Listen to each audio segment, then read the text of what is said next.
afternoon. Good afternoon.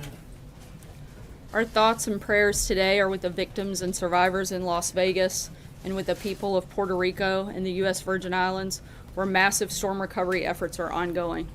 The President will be flying to Puerto Rico tomorrow to view the devastation, and he will assure the people there that we are with them 100% today and for the long haul. Puerto Ricans have shown incredible resilience, and we are fully committed to helping them rebuild their lives. Last night, thousands of our fellow citizens endured what the President has rightly called an act of pure evil in Las Vegas. The President has ordered our flags to half-staff, and to further honor those lost in the attack, we will hold a moment of silence on the South Lawn this afternoon at 2:45 Eastern Time. The President will visit Las Vegas on Wednesday to grieve with the friends and family of the victims, to offer his support to those recovering from their wounds, and to thank the courageous first responders. In the coming days, this attack will directly impact communities all over our country, whose residents were visiting the entertainment capital of the world to attend a concert. One man, 29-year-old Sonny Melton, had traveled from Tennessee to Las Vegas for the concert with his wife, Heather. When the bullets began raining down from above, Sonny shielded her from danger, selflessly giving up his life to save hers. They'd been married for just over a year. Others risked their own lives to save people that they had never met. Mike McGarry of Philadelphia laid on top of students at the concert to protect them from the gunfire. They're 20, I'm 53, he said, and I've lived a good life. Lindsay Padgett and her fiance, Mike J., fled for cover during the attack and immediately returned to the scene with their pickup truck to help transport the wounded to nearby hospitals.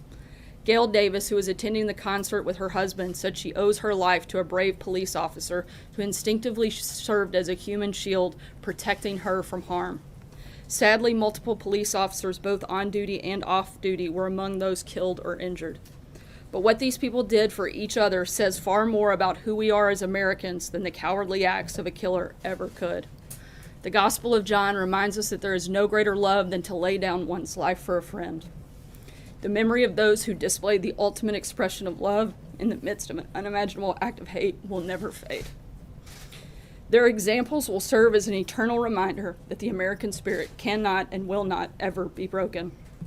In the days ahead, we will grieve as a nation, we will honor the memory of those lost as a nation, and we will come together, united as one nation, under God and indivisible. And with that, I'll take your questions. Major.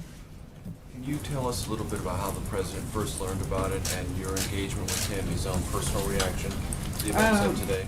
He also said in the Oval he might spend more than a day in Las Vegas. Was he referring to a couple of days there? We're still finalizing the details of the travel that'll take place. We know for sure that he'll be there on Wednesday, and beyond that, we'll keep you guys posted as those arrangements are finalized.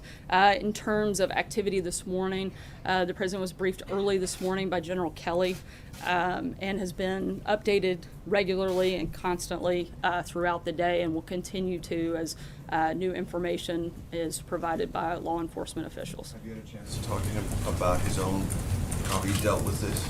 I have seen him today, and I think he, like most of America, is saddened, and certainly his heart and compassion goes out to those that were affected.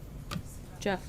Sarah, many times when these horrible massacres occur, it leads to questions about gun control. Has this particular massacre made the President think anything more about pursuing tighter gun laws, such as background checks, to prevent massacres like this from happening again? Look, this is an unspeakable tragedy. Today is a day for consoling the survivors and mourning those we lost. Our thoughts and prayers are certainly with all of those individuals.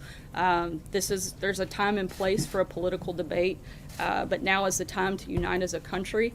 There's currently an open and ongoing law enforcement investigation. A motive is yet to be determined, and it would be premature for us to discuss policy when we don't fully know all the facts or what took place last night.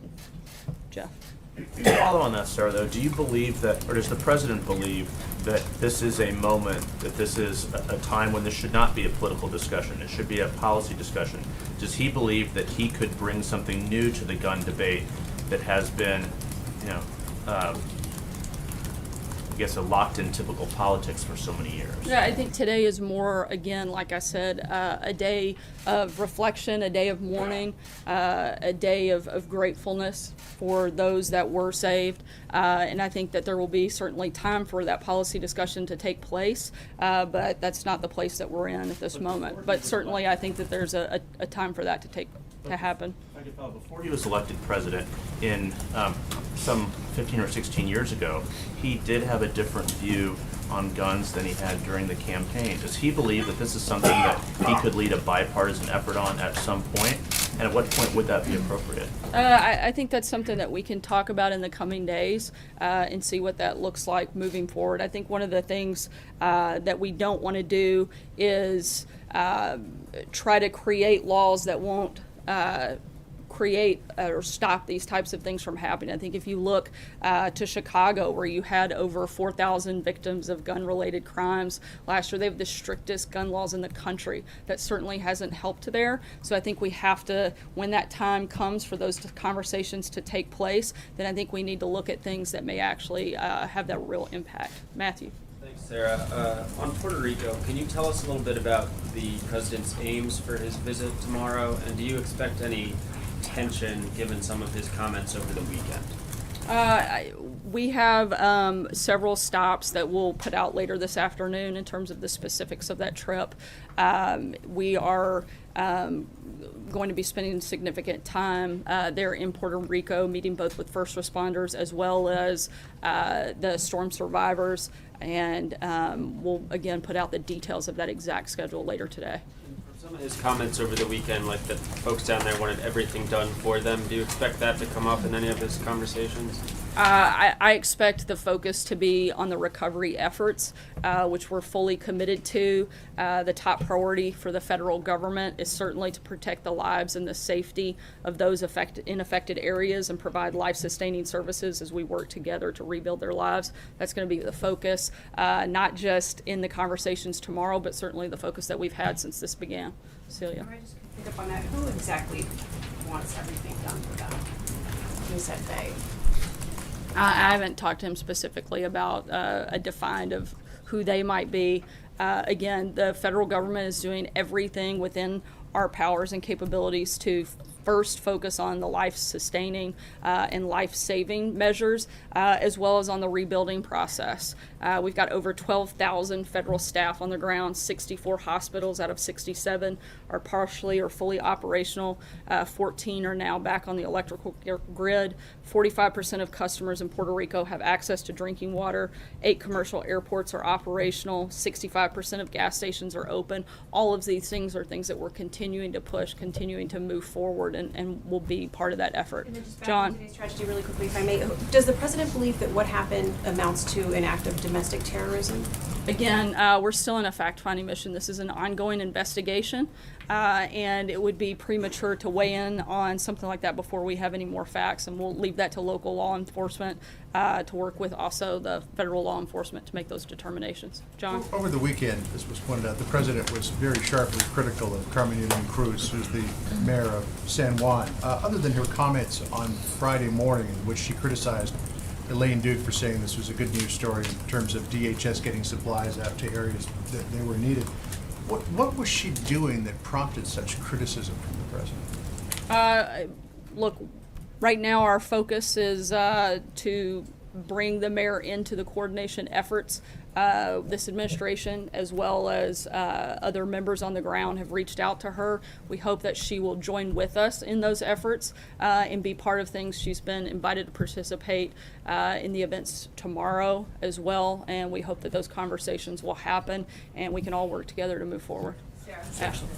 Is Tom Price reimbursed the government yet for his seat on those flights? And if not, is there a specific deadline when you and the president expect him to do so by? I'm not sure on the time frame for that or whether or not it's already taken place, but we'll certainly keep you posted on that. Jordan. Thank you, Sarah. Given what the president said about Secretary of State Tillerson's outreach to North Korea over the weekend, does the president still have confidence in him as Secretary of State? He does, yes. Has he spoken to him since he sent out those tweets? I believe so. I'll have to verify. John? Thanks a lot, Sarah. It's a very sad day in this country, as you mentioned at the top, as the president said in his remarks. He said that when he goes out to Las Vegas, he's going to meet with first responders and, in addition to that, families of the victims that were impacted by this. What's the message to each of those groups when he goes out there? Look, I think it's very simple to say that his goal is simply to be there to show the support of people from around the country and to stand united in not only this act of evil, but against all acts of evil. And I think that was clear in the president's remarks today, and something certainly that you'll see from his visit on Wednesday. Jessica. Sarah, thank you. And following up on the tweets about the DPRK over the weekend, the president tweeted, "Save your energy, Rex. We'll do what has to be done." So is it the stated position of the White House that you're trying to get back to talks, or have you given up? No, this is, we've been clear that now is not the time to talk. The only conversations that have taken place or that would be on bringing back Americans who have been detained, like that with Otto. Those were the type of conversations that this administration was willing to have. Beyond that, there will be no conversations with North Korea at this time. State talks about There are those 3 Americans still detained in North Korea. lines of communication with Pyongyang. That's what you're primarily using it for. You're not using it to try to get measure whether they're that would ready be to the talk. only reason for us to have conversations with them at this time. Helen. Can I follow on that? I also want to ask about today, but does the president believe diplomacy then is not worth pursuing in North Korea? There's a difference between talking and putting diplomatic pressure. We still strongly support putting diplomatic pressure on North Korea, which we're continuing to do. But now is not the time simply to have conversations with North Korea. We've encouraged all of our allies and partners to do more, and we're going to continue to keep all options on the table when it comes to that. Stephen? The activities of today as well, you talked about how now is not the time to get into a gun control debate or to talk about policy. After the Orlando shooting, the president that day was out on Twitter talking about policy. He was talking about his travel ban.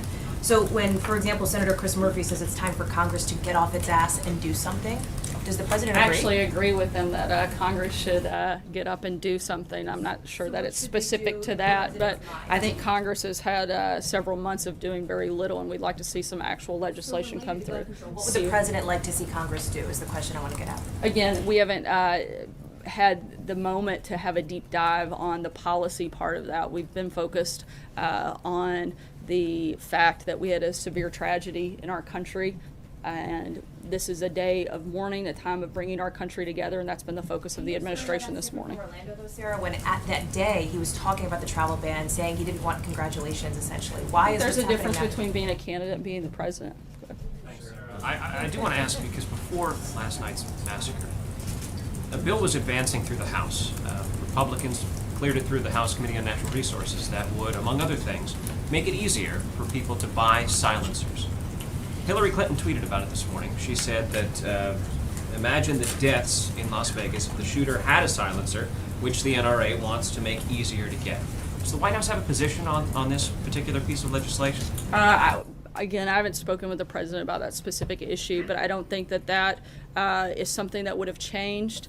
Again, I think before we start trying to talk about the preventions of what took place last night, we need to know more facts. And right now, we're simply not at that point. It's very easy for Mrs. Clinton to criticize and to come out, but I think we need to remember the only person with blood on their hands is that of the shooter, and this isn't a time for us to go after individuals or organizations. I think that we can have those policy conversations, but today is not that day.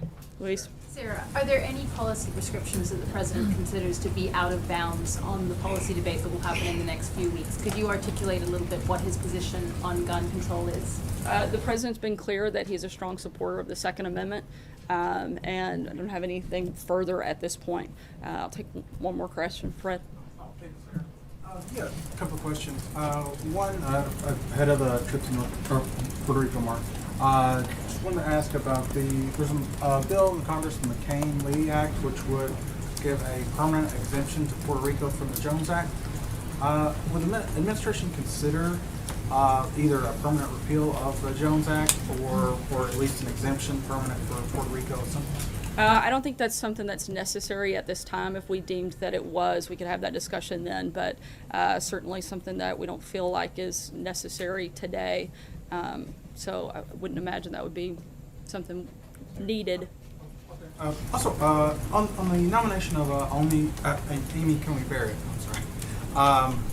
There's been some attacks among senators, some in the media, on her religious beliefs. Does the White House have some concerns about that? We certainly support religious freedom and would ask that Congress also support that as well. As you all know, we've got a moment of silence taking place on the South Lawn here momentarily, and so with that, I'll close and just again, I think we ask collectively that everyone across the country keep the people both in Las Vegas and in Puerto Rico and the U.S. Virgin Islands in our prayers. Thanks.